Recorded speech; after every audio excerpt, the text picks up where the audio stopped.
جو خیبر پختونخوا میں جو ہے دوپہر کے 3 بجے ہم نے یہاں پہ ہزارے یکجہتی کے لیے ایک ریلی پروگرام رکھا تھا یہاں پہ تحریک انصاف کی طرف سے، اور پرامن طریقے سے ہمارے لوگ یہاں سے چلے گئے۔ اس کے بعد دوبارہ پھر ہمارا ایک پروگرام تھا جو کہ انصاف ہاؤس سے ایک ریلی تھی ہماری، جو کہ ہزارے یکجہتی کشمیر کے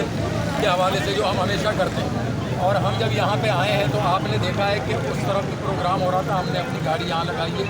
ہم اسی مقام پر رکے ہیں، اور میرا خیال ہے کہ یہاں سے کوئی 400 میٹر جو ہے وہ پریس کلب کا جو گیٹ ہے وہ دور ہے۔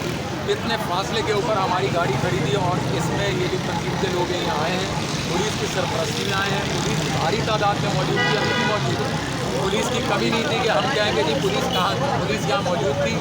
بے تحاشا پولیس موجود تھی، ابھی بھی نظر آ رہی، اور وہ ان کو شہر دیتے رہے، ہمیں پیچھے ہٹاتے رہے، ہم ہٹتے رہے، ہمارے جو ساؤنڈ کی گاڑی ہے اس کو توڑا، ہمارے جوانوں کو مارا گیا ہے۔ تو میں سمجھتا ہوں کہ یہ کیا میسیج دینا چاہتے ہیں آج کے دن جب ہم کشمیر کے ساتھ اظہار یکجہتی کر رہے ہیں، تو جو کشمیر میں انڈیا کر رہا ہے وہ تو یہاں کسی کی سرپرستی میں کوئی کرنا شروع ہو گیا، اور وہ سرپرستی تو واضح نظر آ رہی ہے، پولیس کی سرپرستی نظر آ رہی ہے، بلاول احمد کی سرپرستی نظر آ رہی ہے، اس امپورٹنٹ گورنمنٹ کی سرپرستی نظر آ رہی ہے۔ تو میں سمجھتا ہوں کہ یہ تو واضح پیغام ہے کہ ہم کشمیر مظلوموں کے ساتھ کھڑے تھے، اور آج ہم یہاں بھی مظلوم بن کے ہی کھڑے ہیں، ہم ظالموں میں سے نہیں ہیں۔ وہ جس سب میں کھڑے ہیں، پولیس والے جن کے ساتھ کھڑے ہیں، یا وہ جس سب میں کھڑے ہیں، وہ ظالم ہیں، اور ظالم ہے۔